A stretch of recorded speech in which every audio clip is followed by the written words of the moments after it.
સ્વાધ્યાય 2.1 નો બીજો ક્વેશ્ચન. તો બીજા ક્વેશ્ચન અંદરની આપણે શીખવી અને તો કઈ રીતે લખી શકીએ. તો પ્રતિ વિધેય માટે મુખ્ય કિંમત શોધવાની છે. મુખ્ય કિંમત એની કઈ છે મેળવવાની છે. પ્રતિ વિધેય આપેલું છે તો આપણને આ cos ઇનવર્સ વર્ગમૂળમાં 3/2 તો √3/2 આપણને આપેલ છે. તો આનું કઈ રીતે આપણે સોલ્વ કરીએ. આગળનું એક્ઝામ્પલ એક શીખા આપણે. તો એના પછી લેક્ચરમાં આપણે જોઈએ cos √3/2. તો cos √3/2 એટલે cos ઇનવર્સ એમના રેડી.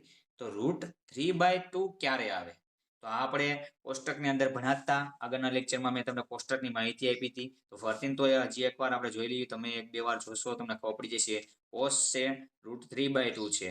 તો એની અંદર આપણે કઈ લઈ શકીએ cos √3/2 અને કઈ કિંમત આવી શકે એની તો π/6.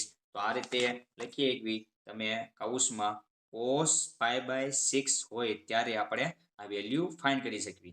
હવે cos ઇનવર્સ અને cos બંને કેન્સલ થઈ જાય છે એટલે આપણા માટે શું આવ્યું તો કે π/6 આ આપણો આન્સર થઈ ગયો. અને એનું વિસ્તાર આપણે બતાવવો હોય તો વિસ્તાર કયો વિસ્તાર છે તો કે 0 થી π એનો વિસ્તાર છે.